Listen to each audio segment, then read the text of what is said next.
Hello students, आज के video में मैं आप लोग को एक्सप्लेन करूंगा एक्सरसाइज 6.2 का क्वेश्चन नंबर 1।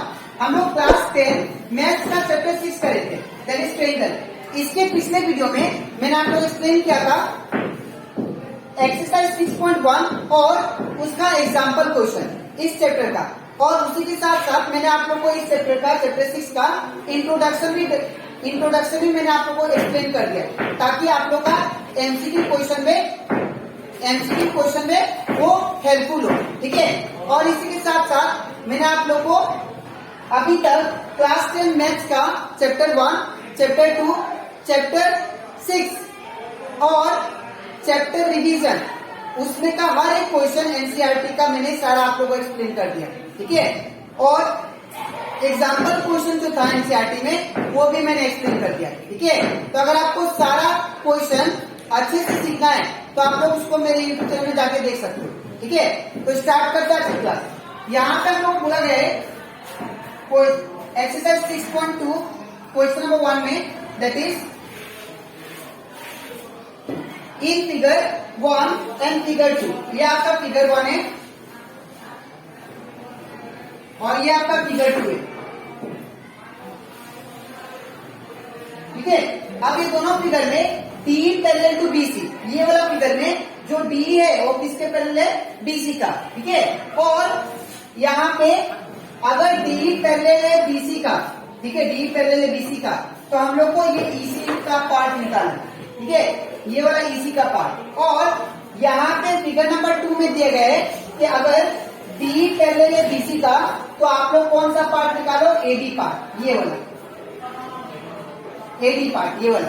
ठीक है, अब इसको कैसे करेंगे आप लोग ध्यान से देखो। सबसे पहले गिवन लिखेंगे, गिवन दिया हम लोग को, दैट इज सबसे पहले यहाँ पे हम लोग डायरेक्टली भी कर सकते हैं इसको बाय हेल्प थ्योरम। ठीक है, तो यहाँ पे लेकिन गिवन लिखे करते हैं एडी का वैल्यू कितना दिया है? AD is equal to 1.5 centimetre, और TB equal to that is 3 centimetre. ठीक है, और एई का वैल्यू कितना? तो एई का वैल्यू आपको दिया है 1 सेंटीमीटर। ठीक है, और ईसी का वैल्यू कितना दिया है? ईसी का वैल्यू नहीं दिया है। ठीक है, तो हम लोग, मैंने आप लोगों को इंट्रोडक्शन में समझाया था कि थेल्स थ्योरम क्या होता है।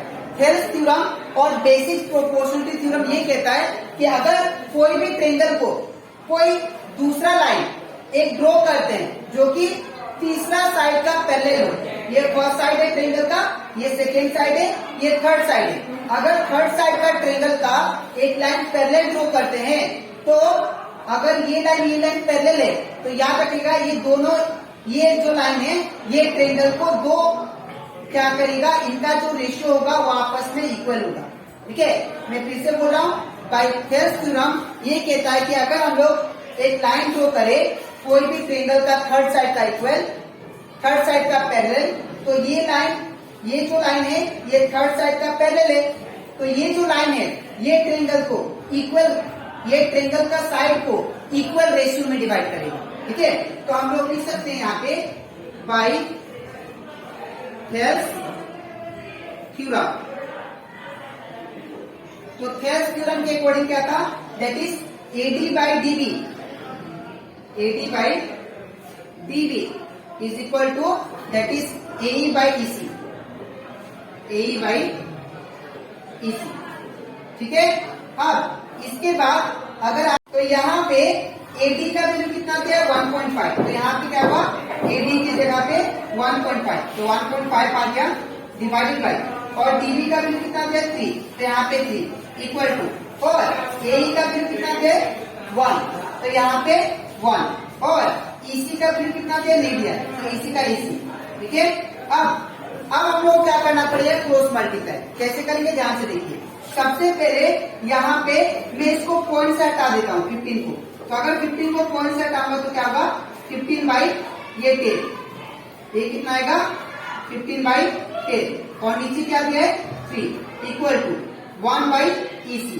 तो अगर आप लोग ध्यान दो यहाँ पे, तो यहाँ पे ये 10 जो होता है, अगर ऊपर फ्रैक्शन नंबर हो नीचे एक नंबर, तो ये फ्रैक्शन का जो डिनोमिनेटर होता है 10, ये नीचे की सबके आ जाता है और मल्टीप्लाई हो जाता है। ठीक है, तो क्या होगा 15/10 इंटू 3, ठीक है, equal to 1/EC।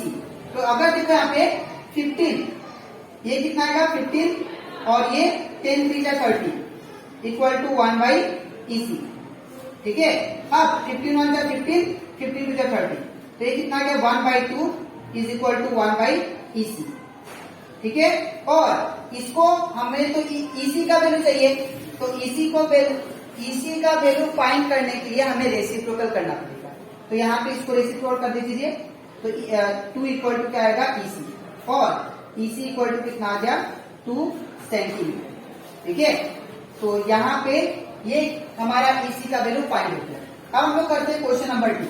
Question number 2 भी सेम दिया है, यहाँ पे बस आपको AD फाइंड करना है, ठीक है। तो इसमें भी सेम करेंगे। सबसे पहले गिवन लिख लेते हैं। गिवन हम लोग को दिया है, AD हमें नहीं दिया है, तो AD हम लोग को फाइंड करना है। उसके बाद DB, तो DB हम लोग को कितना दिया है 7.2 सेंटीमीटर। उसके बाद AE का वैल्यू कितना, तो AE का वैल्यू दिया हम लोग को 1.8 सेंटीमीटर, और EC का वैल्यू कितना, तो EC का वैल्यू दिया है 5.4 सेंटीमीटर, ठीक है। अब हम लोग क्या करेंगे, बाय हेल्स थ्योरम यूज करेंगे, ठीक है। तो बाय हेल्स थ्योरम, तो by Thales theorem we can say that is AD by DB is equal to what, that is AE by EC,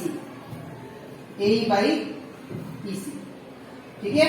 अब यहाँ पे AD का वैल्यू क्या दिया है, नहीं दिया, तो AD का AD रहेगा, और DB का वैल्यू कितना, तो 7.2, यहाँ पे क्या होगा 7.2, ठीक है, इक्वल टू AE का वैल्यू कितना 1.8, तो यहाँ पे 1.8, और EC का वैल्यू कितना, तो EC की जगह पे 5.4, ठीक है। अब इसके बाद क्या करते हैं हम लोग, इसका दैट इज इसको सिंप्लीफाई करते हैं, तो AD का तो AD रहेगा, ठीक है। अब इसको पॉइंट से हटाते हैं, तो 7.2 को जब पॉइंट से हटाएंगे तो क्या आएगा 72/10, कैसा है, बिकॉज यहाँ पे पीछे से एक डिजिट के बाद पॉइंट है, ठीक है।